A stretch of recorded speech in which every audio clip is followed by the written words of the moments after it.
This didn't begin with a factory closing. It began with silence. Silence in Detroit, silence in Washington, and silence in economics is never neutral. In a single week, one of the most powerful symbols of American industrial strength made a decision that will echo for decades, not because it was dramatic, but because it was rational. I want you to understand this clearly. What you are about to hear is not a story about betrayal or loyalty or patriotism. It is a story about systems, about what happens when uncertainty replaces policy. I've spent my life studying how nations grow and how they fail. And I can tell you this without hesitation: capital does not argue. It does not negotiate. It leaves quietly at first, then decisively. If you care about where American jobs are going, where the middle class is headed, and whether manufacturing still has a future here, stay with me. Because what just happened was not random. It was inevitable. And the reasons why are far more important than the headline itself. To understand what just happened, we have to strip away the noise and look at the structure underneath. Because this was not a sudden impulse. It was the end point of a process. For months, General Motors was not reacting to headlines. It was responding to signals. Tariff threats that appeared without timelines, policy shifts without guardrails, announcements without follow-through. None of this sounds dramatic on its own, but together they form something lethal to long-term investment: uncertainty without limits. The Trump administration believed pressure could substitute for policy, that unpredictability could force compliance. But industrial systems don't bend that way. They calculate. Every factory, every supply chain, every battery plant depends on forecasts measured not in weeks, but in decades. When those forecasts collapse, capital doesn't protest. It reallocates. And here's the critical point you must grasp. GM did not move because Canada was cheaper. It moved because Canada was clearer. That distinction changes everything. Because once clarity becomes a competitive advantage, the contest is no longer about wages or patriotism. It's about survival. And that brings us to how this instability began in the first place.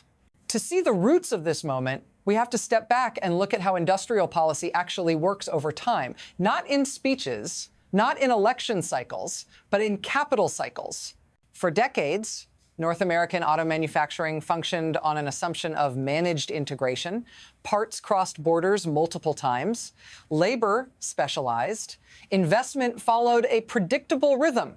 Companies like General Motors didn't need perfection. They needed continuity.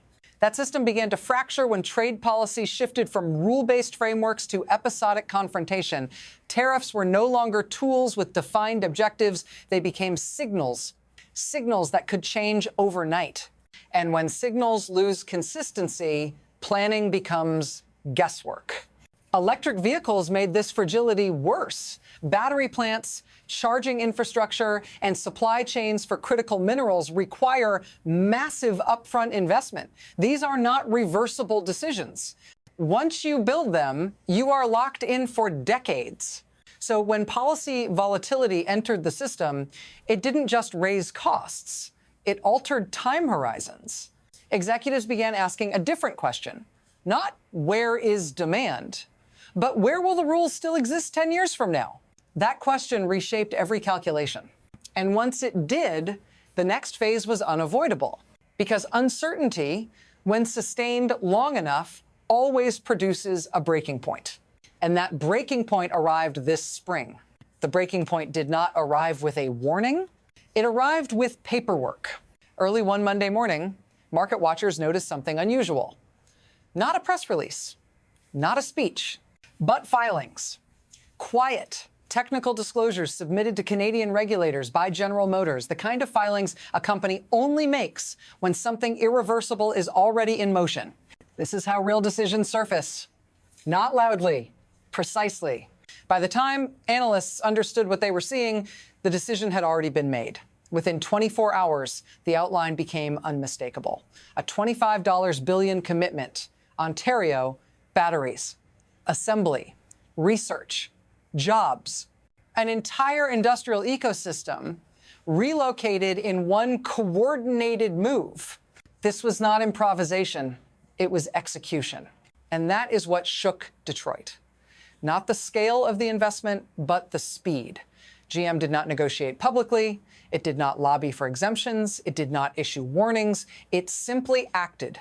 For Washington, this was a crisis not because of the money involved, but because of what the move signaled. The system had failed its first real stress test. If you want to understand why the response from the administration turned urgent, emotional, even hostile, remember this. When capital moves this cleanly, it means confidence is already gone. And once confidence leaves, it rarely comes back quickly. That realization set off the next, far more dangerous phase. What most people miss in moments like this is the mechanism underneath the headline. This was never just about tariffs, it was about time. Modern manufacturing is not built year to year. It is built decade to decade. Battery plants, EV platforms, autonomous systems, these investments only make sense if the rules around them remain stable long after the politicians who announce them are gone. Here is the hidden mechanism. When policy becomes volatile, the cost that explodes first is not labor. It is risk. And risk is the one variable corporations are trained to eliminate at all costs. Every tariff threat injected noise into GM's planning models.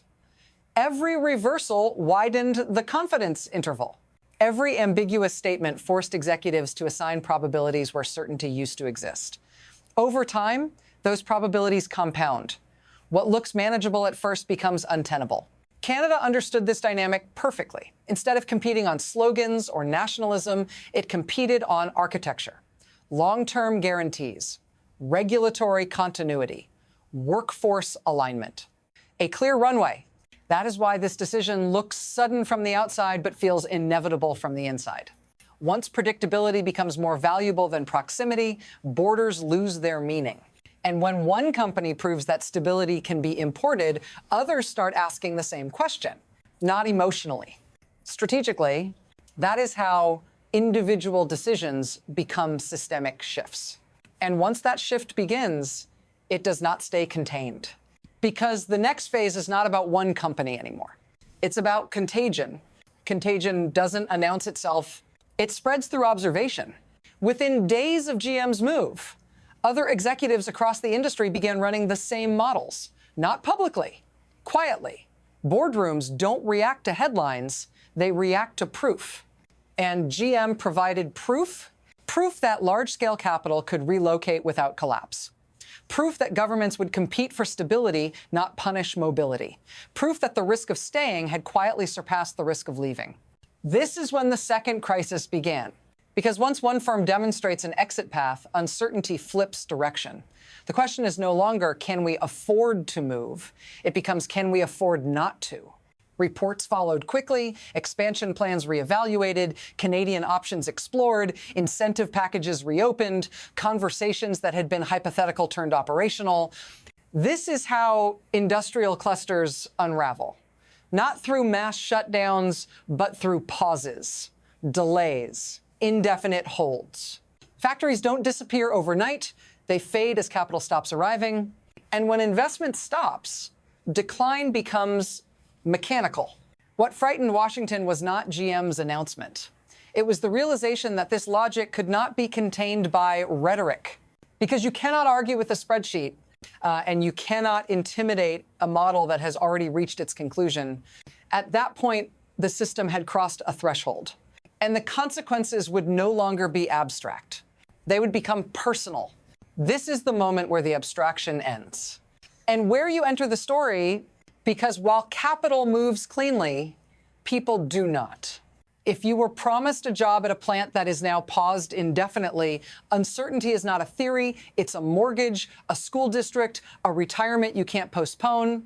Cities like Detroit were built on the assumption that when companies planned, workers could plan too. But uncertainty breaks that social contract first. When GM paused its U.S. expansions, it wasn't just delaying concrete and steel. It was freezing lives mid-sentence. Workers were not told no. They were told nothing. And in economics, nothing is often worse than bad news. You are asked to be patient while policy improvises, to stay loyal while rules shift, to believe that volatility will eventually produce stability. But families cannot hedge risk the way corporations do. This is where trust erodes. Not because people don't want change, but because they are asked to absorb its cost without its protections. If this matters to you, don't disengage. Pay attention. Ask who is offering certainty and who is offering slogans. Because the next phase of this story will decide whether workers are part of the system or just its shock absorbers. And that decision is being made right now. What looks like a national story is already global. When General Motors shifted north, it didn't just reallocate factories. It sent a signal across the entire international system. Governments, investors, and competitors all read it the same way. Policy stability is now a tradable asset. For allies, this was clarifying. For rivals, it was instructive. If the United States could no longer guarantee continuity, then its leverage weakened not through defeat, but through self-inflicted ambiguity. Canada understood this immediately. By framing its offer around long-term frameworks rather than short-term incentives, it positioned itself as a systems partner, not a bidder. That distinction travels fast in global capital markets, and others are watching. European governments facing their own industrial transitions. Asian economies managing EV supply chains. Emerging markets looking to climb the value ladder.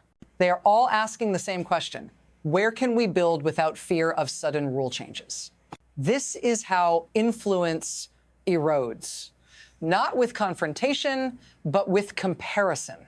The danger for the United States is not that capital leaves once. It's that expectations reset.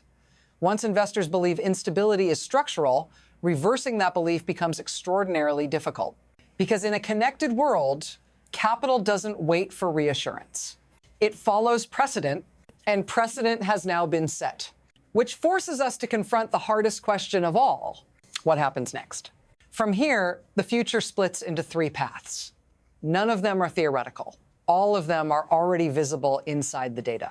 The first path is correction. Washington recognizes that uncertainty has become a competitive disadvantage and responds with coherence. Trade rules are clarified. Incentives are stabilized. Industrial policy becomes boring again, and boring in economics is powerful. In this scenario, capital slows its exit, some investment returns, the damage is real, but contained. The second path is drift. Rhetoric continues, pressure replaces planning, companies hedge quietly while waiting for signals that never fully arrive. Manufacturing doesn't collapse, but it thins. Jobs don't vanish overnight, they dissolve over a decade. This is how nations decline without noticing. The third path is escalation. Tariffs multiply. Retaliation follows. Policy becomes louder and less predictable. In that world, GM's decision is not remembered as controversial. It is remembered as early. The first domino, not the exception. Here is the uncomfortable truth. None of these futures depend on corporate loyalty. They depend on governance. Markets don't ask for perfection. They ask for consistency. And the future will belong to the countries that understand that stability is not a concession. It is strategy. Which brings us to the final question. What lesson exactly should be learned from this moment? What this moment teaches us is not complicated, but it is uncomfortable. Nations do not lose competitiveness because companies become disloyal. They lose it because systems become unreliable. General Motors did not make a political statement. It made a systems judgment. Faced with chaos on one side of the border and clarity on the other, it chose the environment where long-term planning was still possible. That is not betrayal, that is gravity. If you want to rebuild a middle class, you don't start with slogans. You start with rules that outlast elections, with policies that don't change tone every quarter, with a framework so predictable that capital has no reason to look elsewhere. This story isn't over. What happens in the next 30 days will matter. A course correction could still turn this into a warning rather than a collapse. But doubling down on uncertainty will only accelerate what has already begun. If you care about where jobs go, where investment flows, and whether industrial power can still be rebuilt, don't look at speeches. Watch incentives, watch timelines, watch stability. And most importantly, keep asking who is planning for the next decade, not the next headline. If you want to understand what comes next, stay here. Because the next chapter will tell us whether this was a wake-up call or the moment America decided not to wake up at all.